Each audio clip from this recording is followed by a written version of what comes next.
இயேசு கிறிஸ்துவின் நாமத்தினால உங்கள் அனைவருக்கும் வணக்கம். இந்த நாளில் நீங்கள் டைட்டில் கார்டில் நீங்கள் பார்த்துருக்கலாம், மிஸ் அண்டர்ஸ்டுட், அதாவது தவறாக புரிந்து கொள்ளுதல். 6ஆம் அதிகாரம் 38வது வசனம், தவறாக புரிந்து கொண்டிருக்கிறார்களோ, இந்த ஒரு காரியத்தை தான் இன்னைக்கு நம்ம பார்க்க போகிறோம். ஸோ அதுக்கு நான் முதலாவது இந்த வசனத்தை வாசித்துடுறேன், பிறகு என்ன காரியம்ன்றது நம்ம பார்க்கலாம். லூக்கா 6ஆம் அதிகாரம் 38வது வசனம். கொடுங்கள், அப்பொழுது உங்களுக்கும் கொடுக்கப்படும்.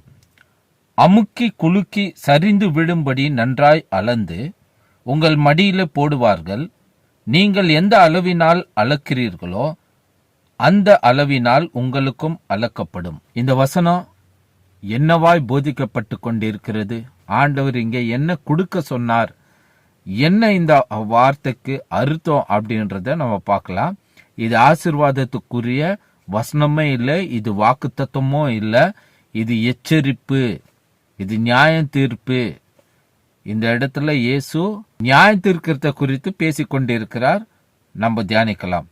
லூக்கா 6ஆம் அதிகாரம் 37வது வசனத்திலிருந்து இந்த காரியத்தை குறித்து இயேசு பேச ஆரம்பிக்கிறாரு. நம்ம இதை தியானிக்கலாம்.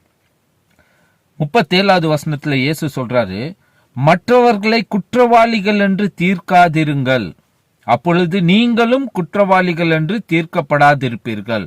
மற்றவர்களை நீங்க தீர்க்காம இருந்தா, குற்றவாளிகள் என்று தீர்க்காமல் இருந்தா உங்களுக்கு தீர்க்கப்படாது. அதாவது அர்த்தம் என்ன, நீங்க மற்றவர்களை குற்றவாளிகள் என்று நீங்க தீர்த்தீங்கன்னா உங்களையும் அப்படியே நான் நியாயம் விசாரிப்பேன்றதுதான் அர்த்தம். ஓகேவா? மற்றவர்களை ஆக்கினைக்குள்ளாக்கும்படி தீர்க்காதிருங்கள், அப்பொழுது நீங்களும் ஆக்கினைக்குள்ளாக தீர்க்கப்படாதிருப்பீர்கள். விடுதலை பண்ணுங்கள், அப்பொழுது நீங்களும் விடுதலை பண்ணப்படுவீர்கள். அடுத்த வசனம், கொடுங்கள், அப்பொழுது உங்களுக்கு கொடுக்கப்படும். மேல வசனம் எதை குறித்து பேசுகிறார் ஆண்டவர்? மற்றவர்களை நியாய தீர்க்கிறத குறித்து. இங்க 3 விஷயங்கள் இயேசு சொல்றாரு. மற்றவர்களை குற்றவாளிகள் என்று, அப்புறம் மற்றவர்களை ஆக்கினைக்குள்ளாக்கும்படி, குற்றவாளி ஆக்கினைக்குள்ளாக்குறது, அப்புறமா விடுதலை பண்ணுங்கள், விடுதலை ஆக்குது. அப்போ இங்க மற்றவர்களை நம்ம குற்றவாளிகள் என்று தீர்க்க கூடாது, அவங்கள என்ன ஆக்கினைக்குள்ளாக தீர்க்க கூடாது, ஆனா விடுதலை பண்ணோம். எப்படி பண்ணோம்? மன்னிப்பு, மன்னிப்பை குறித்து இங்க பேசுகிறார். நீங்க நியாய தீர்ப்பு உங்களுக்கு வராதபடிக்கு நீங்க பிறரை மன்னிங்க. நீங்க இங்கிலீஷ்ல இதை வாசித்து பாருங்க. forgive and it will be forgiven to you. forgive, give and it will be forgiven, given to you. இதுதான் அடுத்த வசனத்துல give and it shall be given to you. கொடுங்கள், அப்பொழுது உங்களுக்கு கொடுக்கப்படும். என்ன கொடுக்க சொல்லி இருக்கிறாரு? மன்னிப்பை கொடுக்க சொல்லி இருக்கிறாரு. மேத்யூ 6ஆம் அதிகாரம், அதுல இயேசு ஜெபத்தை கற்றுக் கொடுக்கும் போது அங்க முக்கியமான ஒரு செய்தி அவர் அழுத்தி அவர் சொல்றத நம்ம பார்க்கலாம். மேத்யூ 6ஆம் அதிகாரம் ஜெபத்துல கற்றுக் கொடுக்கும் போது அவர் 12வது வசனத்துல சொல்றாரு, எங்கள் கடனாளிகளுக்கு நாங்கள் மன்னிக்கிறது போல எங்கள் கடன்களை எங்களுக்கு மன்னியும், நாங்க பிறரை மன்னிக்கிறது போல எங்களை நீங்க மன்னிங்க பிதாவேன்னு ஜெபத்துல கேட்கணும். இந்த ஜெபம் முடித்த பிறகு 14வது வசனத்துல இயேசு இந்த ஒரு மன்னிப்பை குறித்து தான் மறுபடி அழுத்தி அவர் பேசுறாரு. மனுஷருடைய தப்பிதங்களை நீங்கள் அவர்களுக்கு மன்னித்தால் உங்கள் பரமபிதா உங்களுக்கும் மன்னிப்பார். மனுஷருடைய தப்பிதங்களை நீங்கள் அவர்களுக்கு மன்னியாதிருந்தால் உங்கள் பிதா உங்கள் தப்பிதங்களையும் மன்னியாதிருப்பார். இதுதான் ஆண்டவர் சொல்றார்.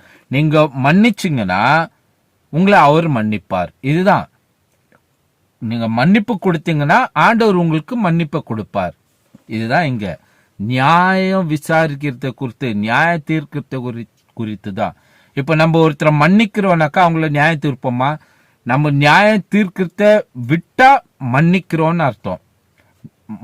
நியாய தீர்த்தினே இருந்தா நம்ம அவங்கள மன்னிக்கலன்னு அர்த்தம். அப்ப ஆண்டவர் சொல்றாரு, நீ மற்றவர்களை குற்றவாளிகள் என்று நியாய தீர்க்காத, மன்னிச்சிடு. அதுதான் ஆண்டவர் சொல்ல வர்றாரு, மன்னிச்சிடு.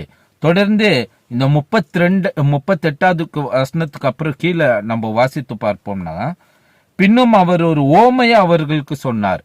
மேல இருக்கிற அந்த வசனத்தை புரிய வைக்கிறதுக்காக ஓமையாக ஒரு விஷயம் சொல்றாரு. குருடனுக்கு குருடன் வழிகாட்டக்கூடுமோ? இருவரும் பள்ளத்தில் விழுவார்கள் அல்லவா? சீஷன் தன் குருவுக்கு மேற்பட்டவன் அல்ல, தேறினவன் எவனும் தன் குருவை போலிருப்பான். நீ உன் கண்ணில் இருக்கிற உத்திரத்தை உணராமல், கீழே பாருங்க என்னத்தை பத்தி சொல்லு இருக்கிறாரு. உன் சகோதரன் கண்ணில் இருக்கிற துரும்பை பார்க்கிறதென்ன?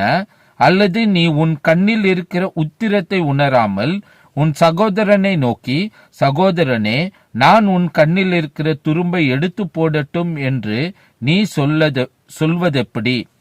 மாயக்காரனே, முன்பு உன் கண்ணில் இருக்கிற உத்திரத்தை எடுத்து போடு, பின்பு உன் சகோதரன் கண்ணில் இருக்கிற துரும்பை எடுத்து போட வகை பார்ப்பாய். அப்போ 37வது வசனம் தொடங்கி இங்க 42வது வசனம் வரைக்கும் மற்றவர்களை நம்ம குற்றவாளிகள் என்று தீர்க்கிறதை குறித்து தான் இங்க இயேசு பேசின்னு இருக்கிறார். இதுக்கு நடுவுல தான் கொடுங்கள் அப்பொழுது கொடுக்கப்படும் சொல்லி இருக்கிறார். இப்போ நியாயம் விசாரிக்கிறத குறித்து இவர் பேசின்னு இருக்கும் போது எப்படி பணத்தை குறித்து உள்ள நுழைப்பார்? கொஞ்சம் கவனிச்சு பாருங்க. இங்க ஆண்டவர் பணத்தை கொடுக்கறத பத்தியா காணிக்கை கொடுக்கறத பத்தியா பேசினுக்கிறாரு? இல்ல. இது லூக்கா எழுதி இருக்கிறாரு. இதே மேத்யூ எப்படி எழுதி இருக்கிறாருன்றத நீங்க பார்க்கலாம். இப்போ 38வது வசனம் லூக்கா 6:38 வாசித்து அங்க மேத்யூ இது வாசிக்கலாம். அப்பதான் உங்களுக்கு அது புரியும். கொடுங்கள் அப்பொழுது உங்களுக்கும் கொடுக்கப்படும், அமுக்கி குலுக்கி சரிந்து விழும்படி நன்றாய் அளந்து உங்கள் மடியில போடுவார்கள். நீங்கள் எந்த அளவினால் அளக்கிறீர்களோ அந்த அளவினால் உங்களுக்கும் அளக்கப்படும் என்றார். இப்போ மேத்யூ 7ஆம் அதிகாரம் 1-2 வசனத்தை நாம் வாசிக்கலாம். நீங்கள் குற்றவாளிகள் என்று தீர்க்கப்படாதபடிக்கு மற்றவர்களை குற்றவாளிகள் என்று தீர்க்காதிருங்கள். ரெண்டும் ஒரே சப்ஜெக்ட் தான். அங்க லூக் எழுதினாரு, இங்க மேத்யூ எழுதுறாரு. அடுத்த வசனம் கவனிங்க. ஏனெனில் நீங்கள் மற்றவர்களை தீர்க்கிற தீர்ப்பின்படியே நீங்களும் தீர்க்கப்படுவீர்கள். நீங்கள் மற்றவர்களுக்கு அளக்கிற அளவின்படியே உங்களுக்கும் அளக்கப்படும். அளவு குறித்து இங்க பேசுகிறார். நீ எந்த அளவுக்கு ஒருத்தரை நியாயம் தீர்க்கிறியோ அந்த மெஷர்ல தான், அந்த அளவின்படி தான் உனக்கும் செய்யப்படும் அப்படின்னு சொல்றாரு. இததான் அங்க லூக்கா இன்னும் கொஞ்சம் விலாவாரியா சொல்லியிருக்காரு. எப்படி அமுக்கி குலுக்கி மடியில் சரிந்து விழும்படி அளந்து இயேசு கொடுப்பார் அப்படின்றது தான் அங்க அர்த்தம். என்னத்தை கொடுப்பாரு? நீ உனக்கு நியாய தீர்ப்பை கொடுப்பார். இது இன்னும் உங்களுக்கு டெப்தா நான் கொண்டு போக நான் விரும்புறேன். தயவு செய்து இந்த செய்தியை கடைசி முற்ற பாருங்க. 38வது வசனத்துல ஒரு காரியம் இருக்கு. அதனாலதான் இது காணிக்கையாக போதிக்கப்படுகிறது. ஓகேவா? என்னது? அமுக்கி குலுக்கி சரிந்து விழும்படி நன்றாய் அளந்து அளவு பார்க்கறது ஒரு விஷயம். ரெண்டாவது, உங்களுக்கு மடியில போடுவார்கள். மடியில போடுறது, சோ அழுந்து மடியில போடுறது. அதாவது நீ 1000 ரூபாய் கொடுத்தா உனக்கு 10,000 ரூபாய் ஆண்டவர் உன் மடியில போடுவாரு, அழுந்து போடுவாரு. நீ 10,000 ரூபாய் கொடுத்தா உனக்கு 1,00,000 மடியில போடுவாரு. மடியில போடுறதோ அழுக்கிறதோ அதுக்கு அர்த்தம் இல்லை. நம்ம இன்னும் கொஞ்சம் இன்டெப்தா போலாமா? வாங்க. ஐசையா 65ஆம் அதிகாரம். தயவுசெய்து பொறுமையா இந்த செய்தியை கேளுங்க. உங்களுக்கு சத்தியம் தெரியணும்னாக்கா நீங்க இந்த செய்தியை கேட்டு பாருங்க. இதுக்கப்புறம் இது காணிக்கைக்காக சொல்லப்பட்ட வசனமா நீங்க பார்க்க கூடாது. ஓகேவா? ஐசையா 65:6-7 வசனத்தை நாம் வாசிக்கலாம். இதோ அது எனக்கு முன்பாக எழுதியிருக்கிறது, நான் மௌனமாயிராமல் சரிக்கு சரி கட்டுவேன். சரிக்கு சரி கட்டுவேன். ஓகே.